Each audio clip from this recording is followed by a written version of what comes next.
Hi people.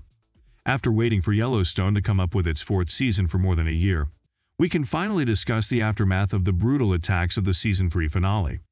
Expectedly, the attacks were as big of a shock to the Duttons as they were to us. Naturally, in the first 2 episodes of the season, we watched the family trying to acknowledge what had truly happened and who might be behind all these. It's a major trauma for everyone for sure, which makes it understandable for them to be a little bit slow in engaging in a counteraction. Nevertheless, we have never lost hope in the family launching a revenge campaign against their attackers by tracing them down. In episode 3, we finally started to see them taking concrete steps in this purpose. The biggest step came from John as he found a lead that will provide him with the information on who wanted him dead, thanks to rainwater. In this respect, John also committed his first murder in this episode by killing the guy who was hired to form a crew to attack the Duttons. Before killing the man, John decided to give the guy one last chance and turn this into a fair play game. He threw a gun at the guy and told him that if he would be quicker than him in shooting, he would live.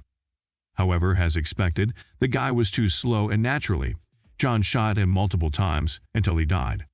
The incident was not a shock for the devoted Yellowstone fans, as we always knew that the Duttons were positioned at a morally gray area.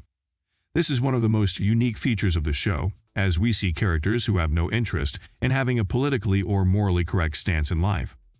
Still, John's attempt to give the guy one more chance can be seen as an attempt to present himself as if he is the better guy. John even criticized the guy before killing him, telling him that he cannot be as cruel as him. John is trying to collect some sympathy points from the audience by acting this way. When we watch John and see that he is acting less brutal than we expected, we automatically think how noble of a man he is, but is he though? It's not a surprise to see Duttons going after the men who attack them. However, it's interesting to see them trying to look better than they already are. If John was to shoot at him without any further consideration, we would get him as his intentions were clear from the very start. And yet, he tried to act more purely and put the idea of morality back into our heads, making us question whether he is a good man or not. Interestingly enough, this was a common theme in this episode, as we watched almost all Duttons struggling to do the morally right thing, which is surprising. For instance, Beth decided to act with compassion toward Carter the boy. It wasn't like the Beth we used to see, but since she has a soft spot for the kids, we were not very shocked with her decision, unlike Rip. Rip warned her and reminded her of the true Dutton way of things by saying that she shouldn't treat the boy better than he deserves. Of course, no one questioned who determines what the boy deserves and based on what. Still, Beth refused to listen to Rip and decided to take the boy shopping, which went horribly. When the boy acted like a normal teenage kid who wants anything and everything, Beth went crazy and attacked him. Another customer came on to Beth and accused her of child abuse. While Beth insisted on her behavior, we, as the audience, questioned Beth's morality. We know that when it comes to Duttons, there is no morality. There are only real politics and rational decisions.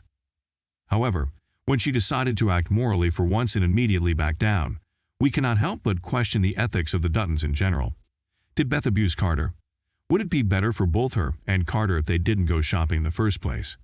Why did she want to take him shopping in the first place, and why did she back down? Is Carter valuable to her only if he obeys everything she says without experiencing a true childhood? All these questions came to mind in a second and left us morally blind. In a way, we have become the crime partners of the Duttons. Even though we question them, we failed at choosing a side and automatically became silent validators. In Casey and Monica's fight, we watched Monica presenting a counter stance to the Dutton way of things. She expressed that John and the Yellowstone family in general are bad people, forcing Casey to face the reality of things. Casey, on the other hand, continued to stand with his family morally. Normally, Casey is standing out among the Duttons as the best of them. Even John told him last episode that he is a good man. But, he said, good man does bad things sometimes as well. His words might have had an impact on Casey as he reacted firmly to Monica's words.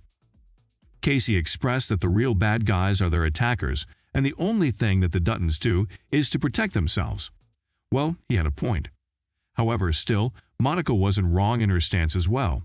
There is something wrong with the Duttons, morally, and still, they'll look for a way to come up with a basis for their stance that would encourage the audience to support them. In reality, the only thing they have to do is to be unapologetically themselves, so that we as the audience have no time to question their ethical stance, just like Rip often does. What do you think of Dutton's morality? Do you support the family in their morally gray acts, or do you refuse to put a thought on the morality of the show? Let us know what you think in the comments below, and don't forget to like, subscribe, and share the video. Thank you for watching. See you soon.